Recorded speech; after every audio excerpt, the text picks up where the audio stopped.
Assalamualaikum warahmatullahi wabarakatuh, para pemirsa YouTuber dimanapun berada. Jumpa lagi di channel saya Mang Mul. Jadi untuk di kesempatan kali ini di hadapan saya ada satu unit motor Honda Scoopy yang bermasalah di bagian kaki-kaki ya, atau di bagian roda belakang. Nah, jadi untuk si motor ini di bagian roda belakang itu ada suara atau ada bunyi kayak semacam gesekan ya teman-teman, saat si motor ini didorong atau kita dorong ya. Dan terkadang dia ngerem sakapeng. Dan ternyata setelah saya analisa, saya cek untuk di bagian roda belakang, jadi si bagian rodanya ini untuk bagian bearingnya itu sudah kena ya. Nah, saya coba gerak-gerakan untuk bagian rodanya itu, untuk bearingnya sudah kena teman-teman. Nah, bisa diperhatikan kalau untuk mengecek bearing, kita lihat di bagian as ya teman-teman ya. Di bagian as ini kita lihat, kita gerakan, apabila si asnya ikut gerak barengan dengan pelok atau dengan roda, nah jadi itu kemungkinan besar permasalahan ada di bearing. Nah, tapi apabila kita goyangkan untuk roda tapi asnya tidak ikut goyang, itu dikarenakan bautnya kurang kencang. Oke ya, untuk motor ini kita eksekusi karena fix untuk permasalahannya ada di bagian bearing. Nah, untuk Honda Scoopy ini untuk kode mesin KOJ ya teman-teman, itu knalpotnya dibelit-belit.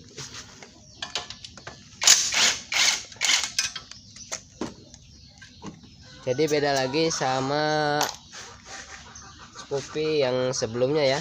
Ini model terbaru. Saya juga belum begitu paham untuk ukuran bearing roda di Scoopy KOJ ini ukurannya berapa. Jangan kemana-mana, biar kita tahu untuk ukuran bearing rodanya ukuran berapa ya.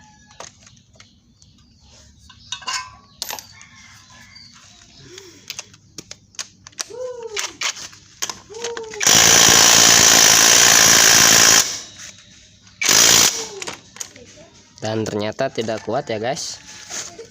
Bagus.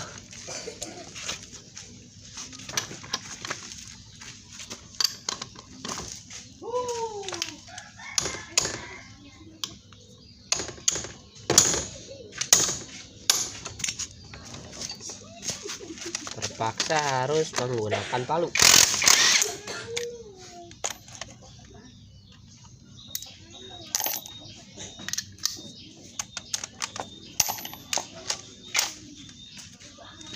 Seperti biasa, untuk membuka roda jangan lupa kita buka dulu untuk bagian pengereman.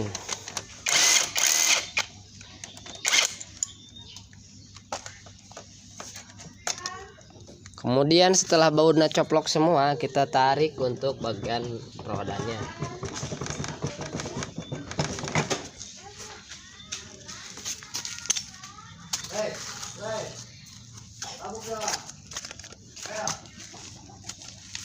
Nah, untuk lebih jelasnya kita perhatikan di bagian as roda ya teman-teman.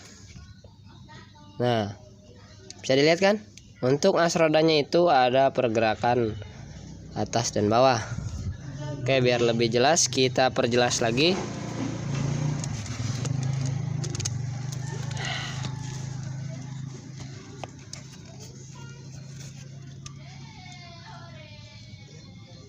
Perhatikan teman-teman di bagian sini. Ini adalah bearing si as roda motor Scoopy ini ya. Jadi untuk mengganti bearing ini kita buka semua gearbox ya. Untuk dudukan gearbox kita buka. Kita buka juga untuk bagian CVT. Nah, berhubung baut gearbox posisinya ada di bagian dalam CVT sebagian ya. Jadi kita harus membuka untuk bagian CVT-nya ya. Kita lepas semua. Sekalian kita cek untuk bagian daerah CVT kayak kampas ganda, panbel, dan masih banyak yang lainnya.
Nah, setelah baut terlepas semua, kita buka untuk bagian CVT nya rada hese ya guys.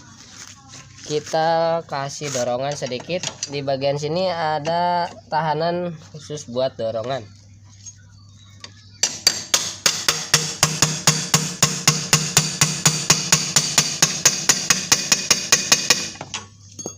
Sebenarnya untuk mendorong CVT ini ada 3 titik ya, di atas, di bawah, dan juga di bagian depan.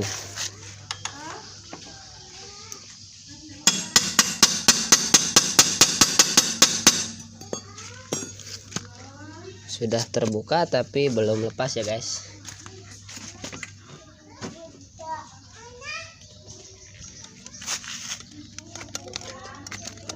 Nah, kita pindah lagi ke bagian depan dan dilihat di sini ada tempat untuk mendorong dari bagian dalam keluar ya.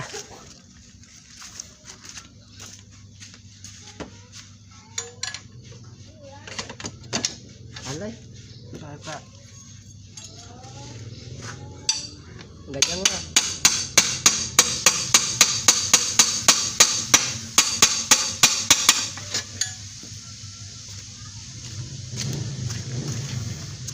Dan setelah melakukan pendorongan dari berbagai titik, tutup CVT sudah bisa lepas. Nah, untuk membuka gearbox kita perlu membuka puli belakang juga ya, karena untuk bautnya posisinya ada di bagian belakang puli bagian belakang.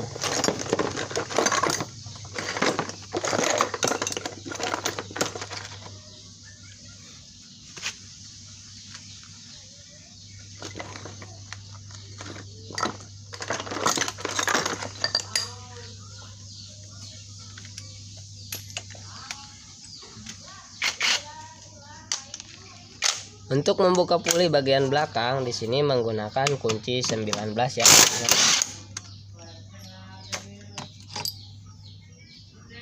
Wow.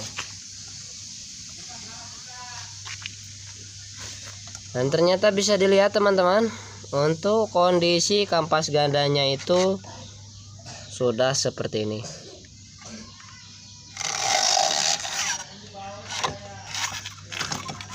Sebenarnya ini sudah tidak layak pakai ya guys, untuk bagian kampas gandanya.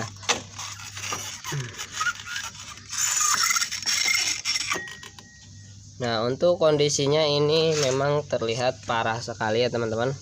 Untuk kampas gandanya sudah termakan sama besinya, jadi kampasnya itu sudah tidak ada ya, sudah habis. Oh.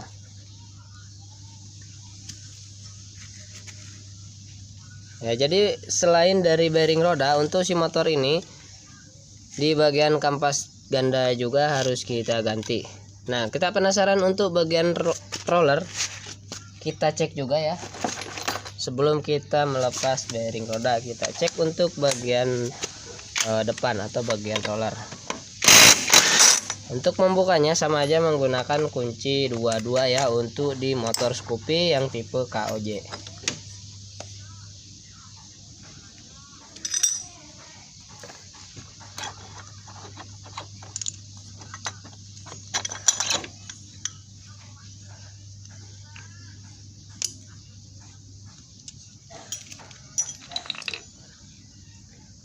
Nah, bisa dilihat untuk bagian roller juga di sini sudah rada gepeng-gepeng ya teman-teman.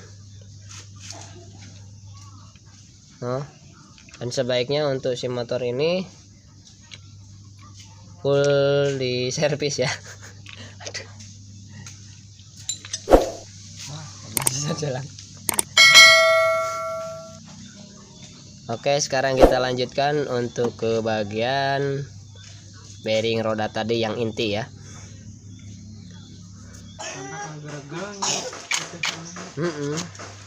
Sekarang kita lanjut untuk membuka gearbox ya teman-teman. Kita buka dulu untuk bagian olinya.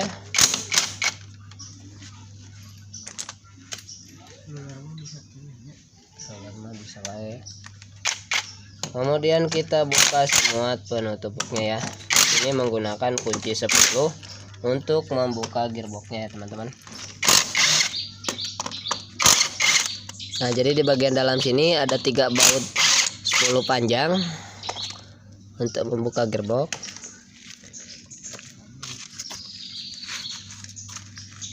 Oke, jangan lupa juga kita harus membuka tutup sensor ini ya teman-teman, karena mengganjal. Nah, bisa dilihat ya. Jadi kita harus membukanya.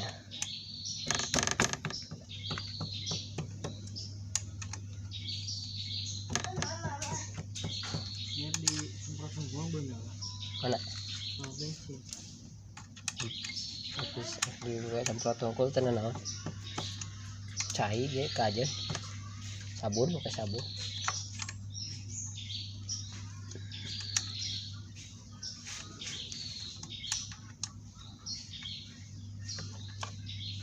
Nah, jadi bisa kita ambil pelajarannya dari motor ini ya. Sebaiknya seringkali kita servis untuk bagian CVT, pengereman. Intinya harus seringkali kita servis ya, biar kita bisa ngontrol, biar tidak terjadi hal seperti ini. Kalau sudah seperti ini, untuk biaya perbaikannya itu harus sekaligus ya teman-teman. Kayak semacam ini kan, kampas ganda harus diganti, kemudian yang lainnya juga harus diganti. Nah, untuk sensornya ini nempel di bagian gearbox, jadi kita lepas juga untuk bagian sensor.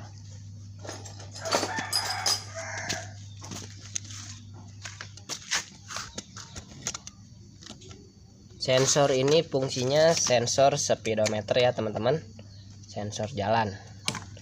Nah, kita lepas aja untuk bagian sensornya.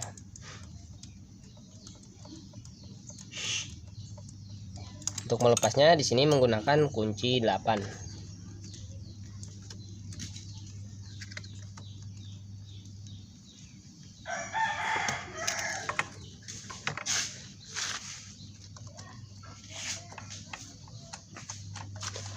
Oke, kemudian kita lepas semua baut.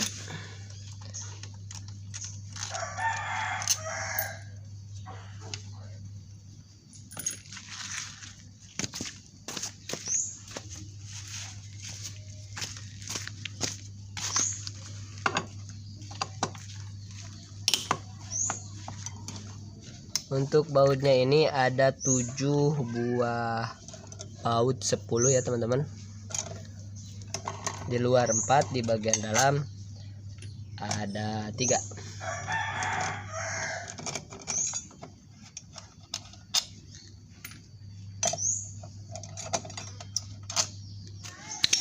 kita tarik untuk bagian gearboxnya ya.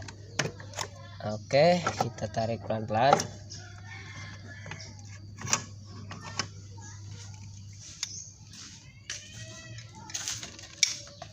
Nah, seperti ini teman-teman penampakannya. Jadi bearing yang hancur itu yang bagian sini teman-teman ya, yang bagian ke roda tuh untuk bearingnya sudah hancur. Nah, untuk melepas ini apabila teman-teman narik terus kemudian langsung turun ngeburu shoot. Nah, di sini ada tandanya ya teman-teman. Kalau untuk motor masih baru tuh ada tanda catnya, jadi tidak akan terbalik ya. Nah, kalian kita cek untuk bearing yang bagian dalamnya bagus, dan untuk bearing yang lain kita lihat di sini masih layak pakai ya, masih bagus. Jadi kita ganti yang intinya aja.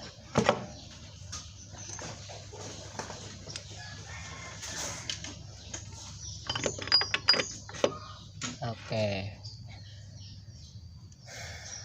selanjutnya kita carikan untuk bearing roda ini ya teman-teman. Oke teman-teman, sekarang kita buka untuk bagian bearingnya. Mudah-mudahan untuk bearingnya ini tidak ngeburu shoot. Waduh, dan sepertinya bakal ngeburu shoot ya. Hitung di gas. Hitung di gas.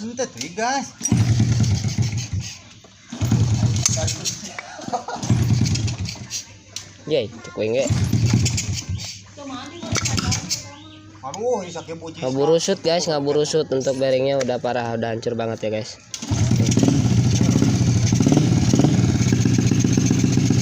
Banjir. Banjir.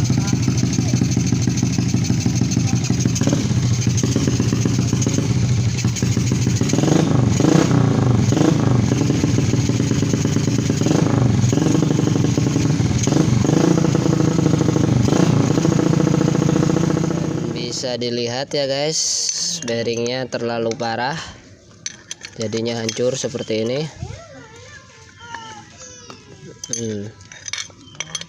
Oke, kita amankan dulu untuk bagian seal bagian AC ya, biar tidak mengalami kerusakan.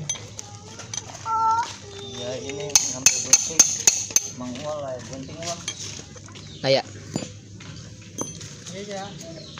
Nah, kita amankan dulu untuk bagian seal as rodanya. Kemudian kita lepas untuk bearing bagian dalamnya ya teman-teman. Mudah-mudahan ini melepasnya tidak begitu hara rese.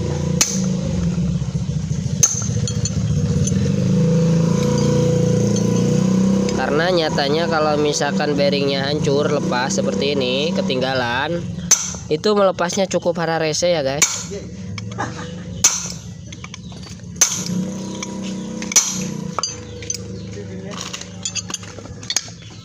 Harus benar-benar sabar untuk melepasnya ya. Apalagi tidak ada alat atau puller untuk melepas bearing coplok.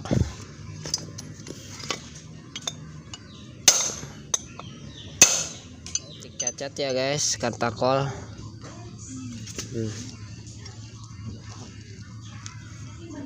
Jadi buat teman-teman, usahakan ya jangan sampai terjadi hal seperti ini dikarenakan telat ngeganti bearing ya, jadi hancur untuk bagian bearingnya. Oke guys, kita lanjut ke pelepasan kampas ganda ya guys ya. Tuh, kampas gandanya sudah beak guys, sudah seperti ini. Ini udah coplok, udah nggak ada pokok nama, udah beak ya. Kita buka saja.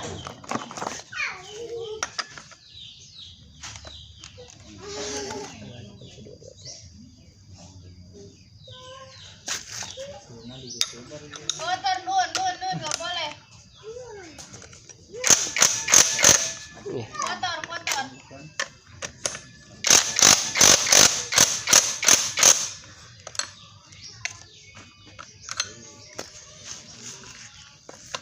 Pelan-pelan aja manual karena sok ngacleng ya guys.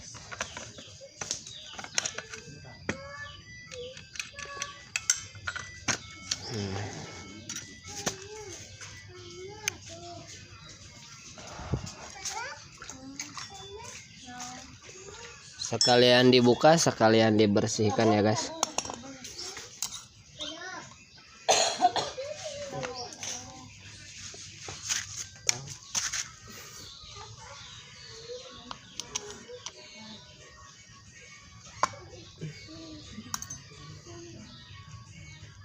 Kita cokel untuk bagian snap ringnya atau sepinya dan ngacleng. Gitu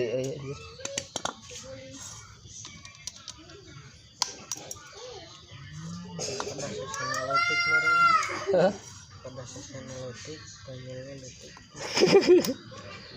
Sesana letik ganyo ge jadi letik.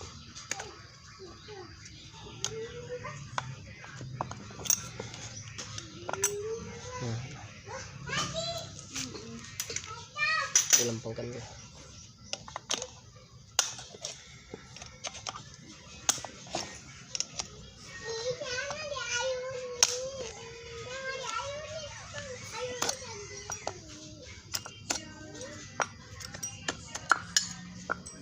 Lihat guys, untuk besinya sampai tutung seperti ini ya, itu karena panas berlebihan.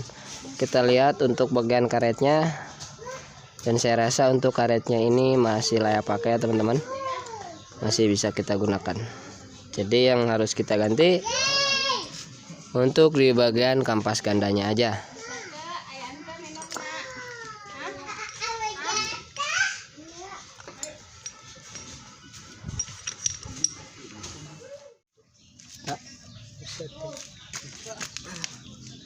Oke ya teman-teman, setelah melakukan beberapa pemrosesan, kita lanjutkan lagi setelah penggantian bearing di bagian roda. Di sini sudah saya share juga nanti di bagaimana cara pemasangan bearing rodanya yang benar ya teman-teman. Sekarang kita pasang untuk bagian blok gearboxnya. Dan ingat, untuk pemasangan gearbox ya teman-teman, apabila pas buka burusut, itu kita harus masukkan lagi di bagian bekasnya ya teman-teman. Langsung aja kita pasang.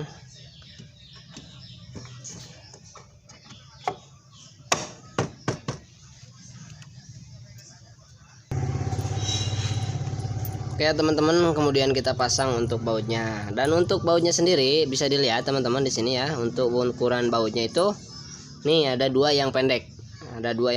Nah, untuk yang 5-nya ini ukuran bautnya itu panjangnya sama aja. Untuk bagaimana cara pemasangannya biar tidak tertukar. Nah, jadi seperti ini teman-teman. Untuk teori dasarnya. Jadi untuk pemasangan baut kita masukkan ya. Si kepala baut ini kurang lebih 1 cm dari bagian dasar blok mesin ini ya teman-teman. Seperti ini. Apabila kita salah memasang, nah contoh ya, misalkan kita pasang yang panjang nih ya, ini bukan tempatnya. Dan ukurannya itu bisa dilihat ya teman-teman. Untuk ukurannya sendiri di sini lebih dari 1 cm, bahkan bisa nyampe 2 cm ya teman-teman. Berarti ini bukan tempatnya. Nah, lebih tepatnya seperti ini. Jaraknya itu kurang lebih 1 cm dari bagian blok CVT ini ya teman-teman. Sebenarnya ini bukan hanya di bagian blok CVT ya.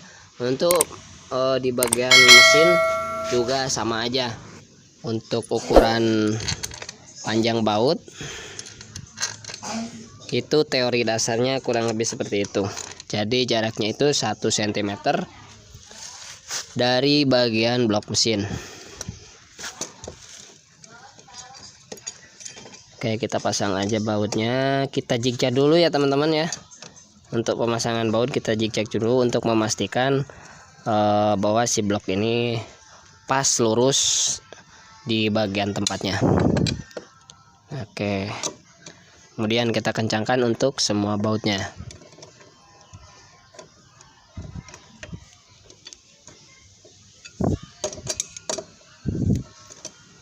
Untuk pengencangan baut, usahakan ya teman-teman jangan sampai berlebihan, karena apabila kita pemasangan bautnya berlebihan nanti bisa merusak si bagian blok mesin ini.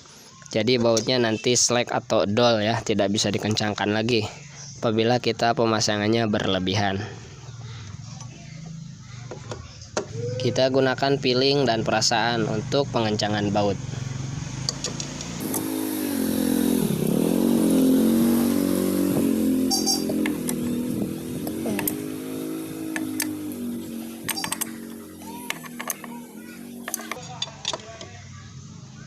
Oke ya, jangan lupa untuk oli gearboxnya nanti diganti ya teman-teman. Nah, kemudian saya informasikan juga untuk mengenai kampas ganda ini saya ganti yang baru ya teman-teman, tapi bukan menggunakan yang kode 4 KOJ atau XCD ya teman-teman. Jadi di sini saya menggunakan kode 4 K44, meskipun agak beda dikit tapi bisa kita aplikasikan ya. Untuk cara pemasangan atau penggantian kampas ganda di KOJ menggunakan K44 di video sebelumnya udah saya share ya teman-teman. Oke, selanjutnya kita pasang untuk roda. Kita cek setelah penggantian bearing, kita cek bagaimana ya. Tidak lupa kita pasang dulu untuk bagian pirodo atau kampas rem.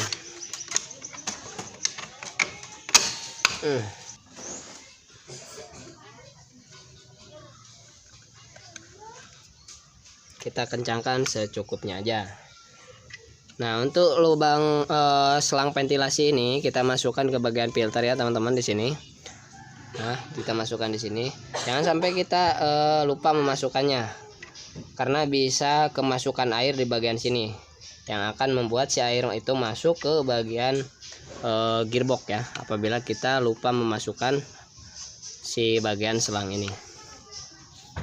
Oke, kemudian kita pasang untuk bagian rodanya ya teman-teman.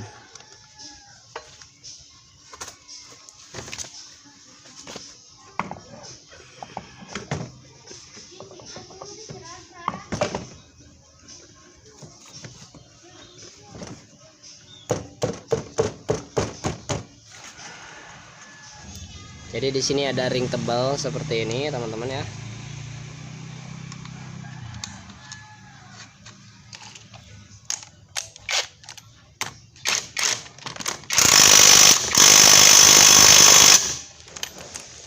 Sekarang kita lihat.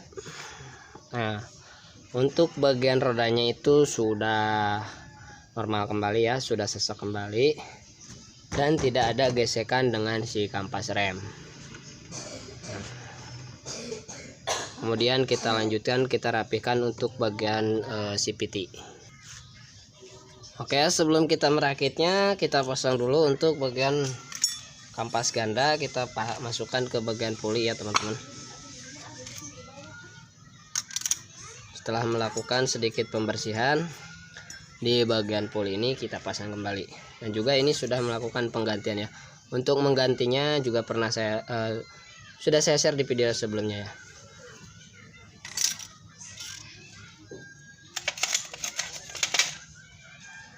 Nah, kemudian untuk memasang mur ini kita jangan sampai terbalik ya teman-teman. Bisa dilihat di bagian sini, ini yang original ya, ada catnya. Jadi yang ada catnya itu di bagian luar. Nah, yang runcing berarti ya, yang runcing di bagian luar. Nah, sedangkan ini kan yang agak opal tuh, itu yang agak opal di bagian dalam. Itu gunanya agar kita saat pengencangan atau pembongkaran si kuncinya itu tidak bisa meleset, ya teman-teman.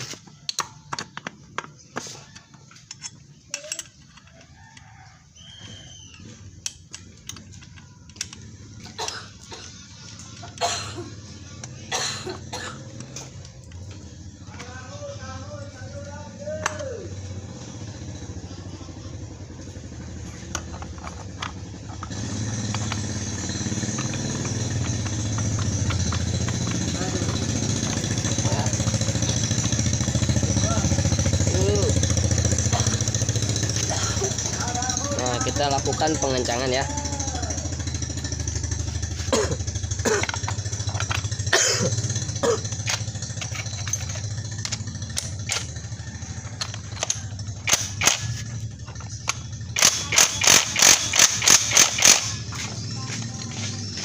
Secukupnya aja ya. Apabila ini udah kencang, jadi saat kita tekan itu tidak ada pergerakan sama sekali ya teman-teman. Dan bisa dilihat juga untuk yang original mah di sini masih ada cat. Jadi cat ketemu cat berarti itu udah pas di bagian bekasnya ya. Oke, selanjutnya kita pasang untuk bagian roller. Nah, untuk bagian rollernya sendiri sebenarnya ini sudah minta ganti ya teman-teman. Nih, sebenarnya ini sudah minta ganti. Tapi berhubung yang punya untuk dananya untuk saat ini nih udah mentok ya, karena yang digantinya juga cukup banyak. Jadi bisa kita gunakan dulu untuk roller yang lama. Untuk pemasangan roller seperti ini teman-teman. Kita lihat ini ya kan berputarnya ke sana, maka hentakan atau bantingan si roller ini ada ke bagian sini. Jadi kita pasangnya seperti ini teman-teman. Set.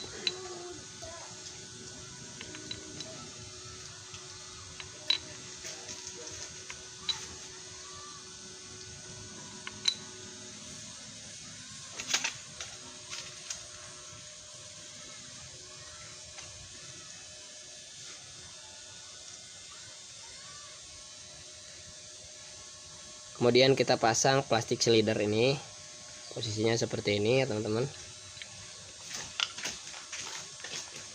Nah, kemudian untuk di bagian sini kasih sedikit saja grease ya, sedikit saja, jangan kebanyakan. Nah, untuk melumasi gesekan bos-bosan si rumah roller ini.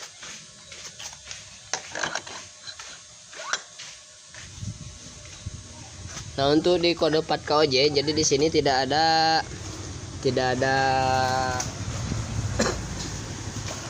ring slip ya teman-teman. Beda lagi sama di K44. Di K44 itu ada ring slip. Nah, untuk membedakannya di bagian sini. Kalau yang ada ring slipnya itu, ini posisi puli itu agak masuk ke dalam ya teman-teman, agak ngalogak gitu ya. Itu sudah pasti menggunakan ring slip. Nah, sedangkan yang rata seperti ini, yang datar itu tidak menggunakan ring slip ya teman-teman.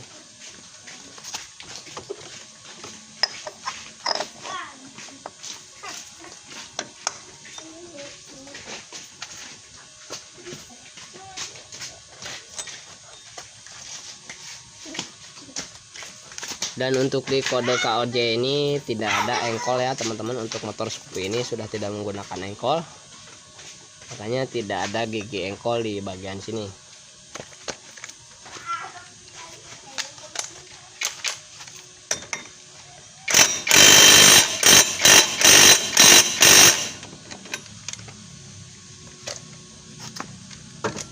Oke, kemudian selanjutnya kita pasang puli bagian belakang. Nah, untuk pemasangan puli di bagian belakang, teman-teman perhatikan ya.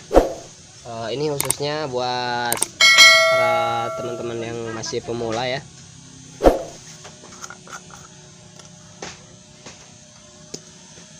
Kita kasih sedikit aja grease di bagian bearing bambunya. Nah, bisa diperhatikan teman-teman untuk pemasangan puli, cara pemasangan puli di motor matic tentunya ya. Ini bukan hanya di motor ini aja. Caranya seperti ini. Kita masukkan dulu. Jadi kita tekan si panbel ini masuk ke bagian dalam ya teman-teman. Kita tarik bagian depan sini. Nah, kita tarik sambil diputar. Set. Nah, usahakan si panbel itu masuk ke bagian dalam ya teman-teman. Nah, biasanya itu para teman-teman pemula di sini juga ya, banyak yang belajar memasang puli bagian belakang itu suka kesulitan, suka kesusahan karena dia tidak tahu bagaimana cara atau teori dasarnya.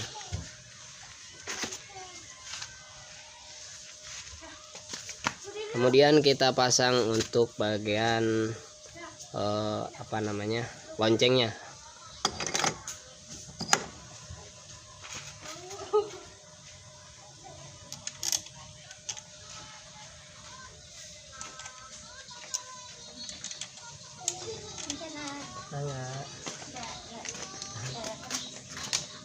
Nah, untuk pengencangan baut di sini menggunakan kunci 19 ya teman-teman, sama aja dengan motor-motor sebelumnya. Di motor Honda itu ukuran untuk bautnya sama aja ya.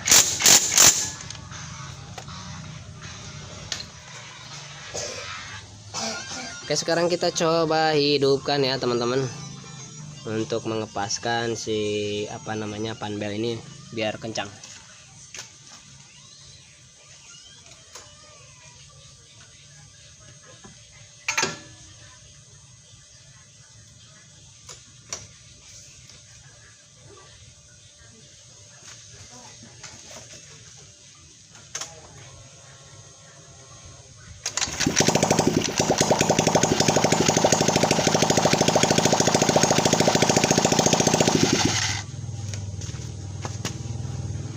Oke ya, udah memastikan biar ini kencang. Untuk knalpotnya belum saya pasang. Tidak lupa juga untuk baut L5 seperti ini kita pasang lagi di bagian belakangnya teman-teman. Karena hal-hal kecil itu seringnya lupa ya.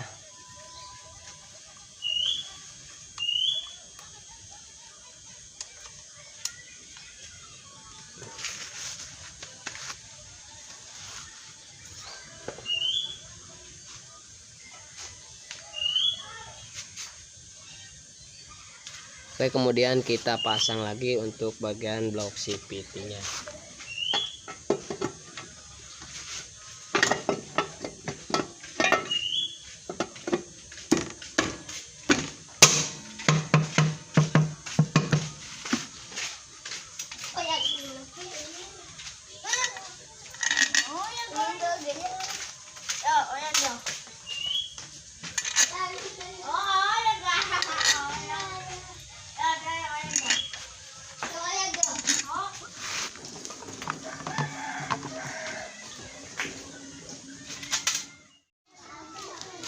Oke ya teman-teman, itu tadi jadi si pemrosesan atau permasalahan si motor Honda Scoopy ini. Permasalahannya ada di kampas ganda, kemudian yang intinya itu ada di bagian bearing as roda ya. Oke, baik begitu ya teman-teman. Terima kasih sudah menonton, dan buat teman-teman jangan lupa dukung terus channel Mang Mul dengan cara like, comment, subscribe, dan share. Atur nuhun. Wassalamualaikum warahmatullahi wabarakatuh. Sampai jumpa lagi di video berikutnya.